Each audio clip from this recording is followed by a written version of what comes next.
Le château de Brest est situé à l'embouchure de la Pinfeld.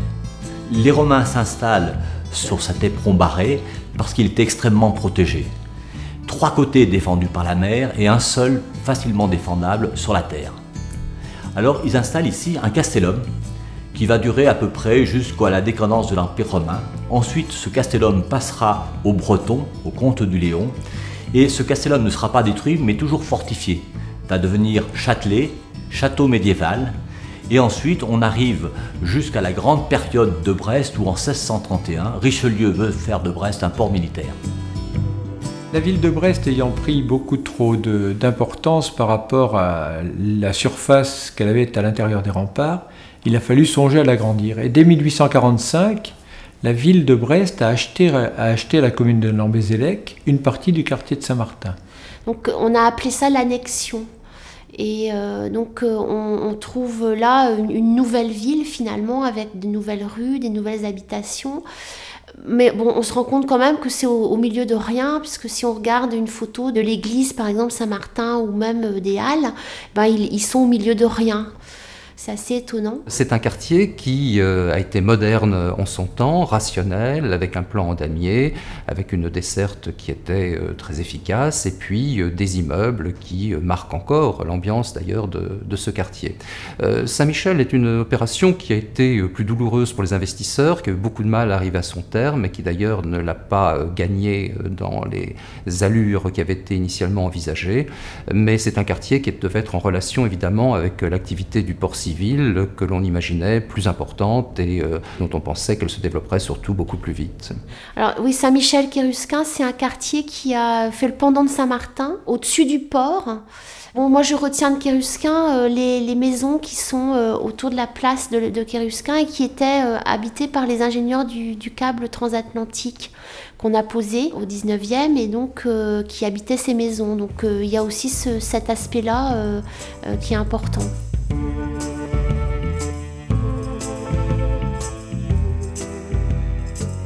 Oui, on continue à parler du village de Saint-Martin parce que de là, on allait en ville. L'axe central lui-même est très significatif de ce côté-là puisque ça s'appelait la Grand Rue et avec le développement des transports, c'est devenu la rue de Paris avant de devenir rue Jean Jaurès, sachant quand même qu'on va avoir des limites. Tout d'abord une limite économique, c'est l'octroi, puisqu'on paye des droits encore sur certains produits pour entrer dans la ville à l'époque. Et Jean Le Gouache, je me rappelle, raconte une anecdote qu'en fait, les femmes à un moment cachaient des choses dans leur jupe, comme ça on ne pouvait pas voir ce qu'elles transportaient. Et on va également avoir le pilier rouge, qui est une pierre peinte en rouge, qui marque la limite que n'ont pas le droit de franchir les soldats de la garnison de Brest. L'axe Jaurès, c'est effectivement un axe important de la construction de la ville qui fait donc, le pendant avec l'axe Siam.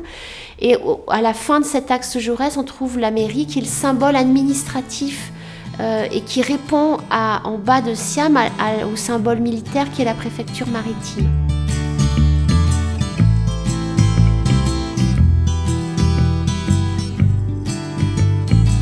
Dès 1920, lorsqu'est mis en chantier le plan d'aménagement, d'embellissement et d'extension de Brest, eh bien on imagine l'arasement des fortifications et la création d'un nouveau centre, puisque l'on pense que la marine ne reviendra pas sur sa décision de posséder à elle seule la Pinfeld.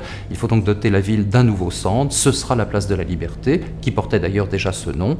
La place de la Liberté, qui était autrefois les glacis militaires qui marquaient cet espace vide devant toutes les fortifications, de manière à ce que l'on puisse voir l'ennemi venir de loin, il n'y avait rien.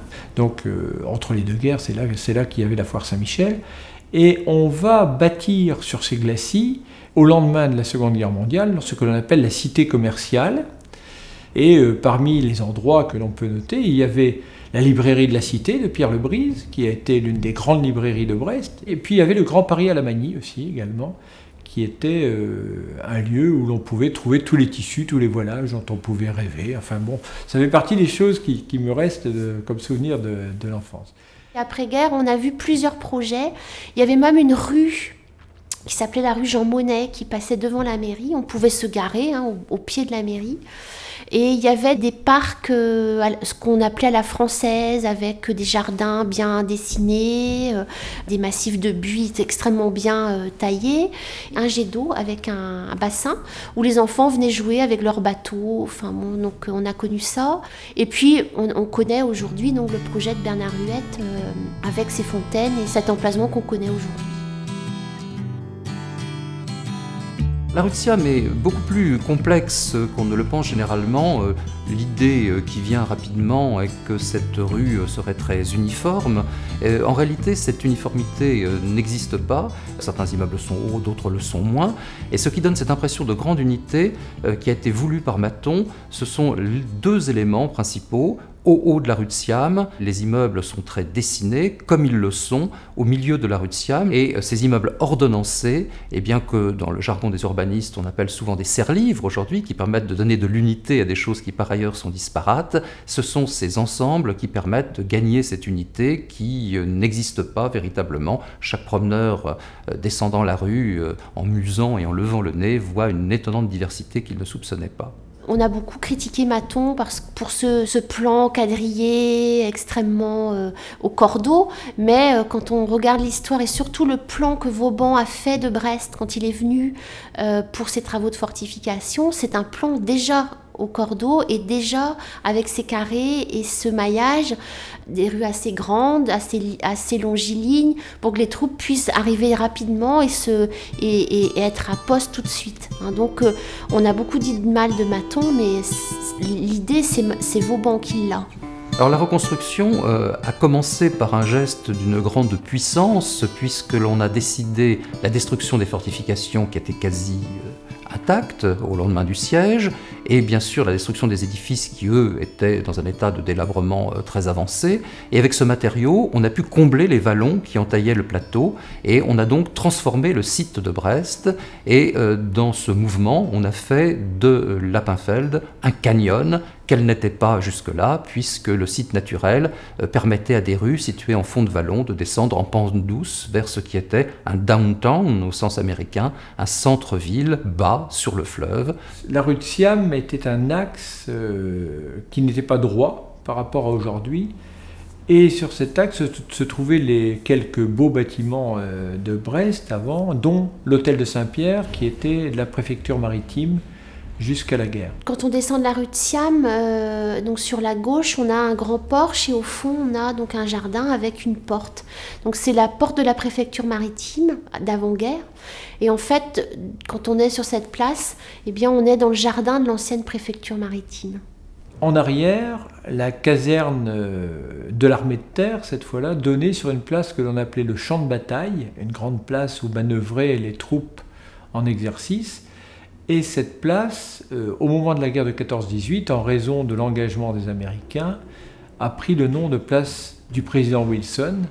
Et c'était effectivement une place où on rassemblait des troupes, et puis qui a évolué finalement en place ou en jardin public.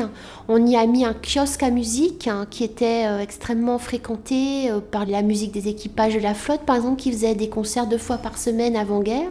Et on venait se promener et écouter de la musique place Wilson. Donc ça a évolué dans le temps. Il faut dire qu'aussi autour de la place, ça s'y prêtait puisqu'on avait le théâtre, on avait la dépêche. Donc c'était un lieu où aussi on passait beaucoup.